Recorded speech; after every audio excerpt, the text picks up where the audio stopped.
मुंग्या खात मिरची भाकर, बाप माझा शेतकरी उभ्या जगाचा चाकर, उभ्या जगाचा चाकर. कविता शिकवून संपते. गुरुजी मुलांना प्रश्न विचारतात की सांगा मुलांना कुणाला काही प्रश्न, कुणाला काही शंका. त्यावर कधी हात न वर करणारा, सदा कोपऱ्यात बसणारा एका सर्वसाधारण शेतकऱ्यासमोर उठून उभा राहतो आणि गुरुजींना विचारू लागतो, गुरुजी तुमची कविता मला समजली. तुमच्या कवितेतील बापही शेतकरी, माझ्या अस्तित्वातला बापही शेतकरी मला दिसतो दिसायला लागला आहे गुरुजी. फक्त मला गुरुजी एवढंच सांगा, तुमच्या कवितेतील बापही रात्रंदिवस कष्ट करतो, माझ्या आयुष्यातील बापही रात्रंदिवस कष्ट करतो. तुमच्या कवितेतील बापाची कथा आणि माझ्या आयुष्यातील बापाची व्यथा कधी बदलणार आहे की नाही, कधी बदलणार आहे की नाही. मध्यंतरी भारतामध्ये अनेक शेतकरी आत्महत्या करत होते. त्यावर एक पत्रकार भारताच्या कृषी मंत्र्याला प्रश्न विचारतो, साहेब तुमच्या कवितेतील बापही मराठवाड्यामध्ये अनेक शेतकरी आत्महत्या करत आहेत. साहेब मराठवाड्यामध्ये अनेक शेतकरी आत्महत्या करत आहेत, यावर तुमचं मत काय? भारताचे महान कृषीमंत्री साहेब असे म्हणतात, त्यावर भारताचे महान कृषीमंत्री साहेब असे म्हणतात की ते त्यांच्या प्रेम प्रकरणामुळे आत्महत्या करत आहेत, हाच पत्रकार हाच प्रश्न घेऊन मराठवाड्यामध्ये गेला आणि तेथील एका शेतकऱ्याच्या मुलाला हाच प्रश्न केला, तुझ्या बापानं आत्महत्या केली. त्यावर कृषीमंत्र्यांचं म्हणणं आहे की त्यांनी त्यांच्या प्रेम प्रकरणामुळे आत्महत्या केली. यावर तुझं मत काय? साहेब बरोबर आहे साहेब तुमचं. माझ्या बापानं आत्महत्या केली ती त्याच्या प्रेम प्रकरणामुळेच. पण त्यांना समजलेलं प्रेम प्रकरण हे बाया बापांचं असावं आणि मला समजलेलं प्रेम प्रकरण हे माझ्या बापानं लाखो वर्ष या काळ्या आईवर प्रेम केलं. एकतर्फी प्रेम करणारा हा माझा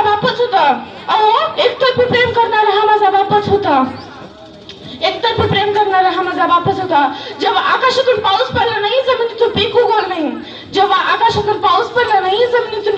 नाही, साहजिकच आहे ना माझ्या बापाची प्रेम कथा अपुरी राहिली. कधी तुमची कमाई मोकळ्या आकाशाखाली ठेवून पहा, रात्र झोप लागणार नाही. जेव्हा हा आमचा बाप कर्जमाफी मागण्यासाठी रस्त्यावर उतरतो, तेव्हा येथील नेते म्हणतात साल्यांच्या तुरीला किती भाव दिला तरी ते रडतातच. तेव्हा येथील नेते म्हणतात तुझ्या बापानं आत्महत्या केली ते त्यांच्या प्रेम प्रकरणामुळं. तेव्हा येथील नेते म्हणतात शेतकऱ्याने आत्महत्या केली, शेतकऱ्याची आत्महत्या थांबतील याची काय हमी. कोण म्हणतं माझा बाप आमदार आहे, कोण म्हणतं माझा बाप खासदार आहे, कोण म्हणतं माझा बाप डॉक्टर, इंजिनियर, वकील आहे. पण मी छाती ठोकून सांगतोय माझा बाप इमानदार शेतकरी आहे. विराट कोहली 17 कोटीला गेला, धोनी 15 कोटीला गेला, पण या जगाचा पोशिंदा झाडाला लटकून मेला. भारत कृषी प्रधान का क्रिकेट प्रधान हाच प्रश्न पडतोय सर्वांना. पण या शेतकऱ्याचं कुणाला काय पडलंय? शेतकरी जगला काय आणि मेला काय? कुणाला फरक पडतोय? सांगा ना, कुणाला फरक पडतोय? एखादी मॅच तुम्ही वावरात घेऊन पहा, शेतकऱ्याचे जीवन तुम्ही एक दिवस जगून पहा. खेळाडूंसारखे लाखो नको, फक्त शेतमालाला भाव द्या. कृषीरत्न कृषीभूषण काहीच नको आम्हाला. फक्त शेतकऱ्याला मान द्या. जेव्हा भाकरी पिझ्झेप्रमाणे ऑर्डर करावे लागतील, तेव्हा या देशाला शेतकऱ्याची खरी किंमत कळेल. मातीमध्ये राबून तो देतोय सोन्याचा घास, 12 महिने गरिबी त्याला, 13 काळ त्रास. आतापर्यंत सोसले त्यानं, अजून कुठवर सोसायचं? कधी घ्यायची झेप त्यानं, का मातीतच रुतून बसायचं? कधी मिळायचं सुख त्याला, त्याचं दुःख कधी संपायचं? तन मन धन मातीमध्ये पेरायचं, कोणी ऐकायचं घरानं त्याचं, कोणी ऐकायचं गारानं. त्याचं दुःख कोणी हेरायचं.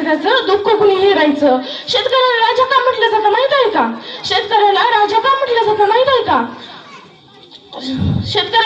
म्हटलं जातं?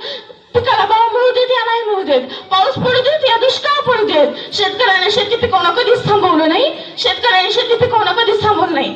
एका शेतकऱ्याला विचारलं, यंदा गहू पेरलाय का? तो म्हणला नाही, यंदा गव्हावर कीड पडण्याची शक्यता आहे म्हणून यंदा गहूच पेरला नाही. यंदा मका तरी पेरलाय का? तो म्हणाला नाही, यंदा कमी पाऊस पडायची शक्यता आहे म्हणून यंदा पेरणीच केली नाही. असं कोणता शेतकरी म्हणताना दिसलाय का? असं कोणता शेतकरी म्हणताना दिसलाय का? सतत संकटाशी लढतो त्याला शेतकरी राजा असं म्हटलं जातं. सतत संकटाशी लढतो त्याला शेतकरी राजा असं म्हटलं जातं. असं त्याला शेतकरी राजा म्हटलं जातं. जय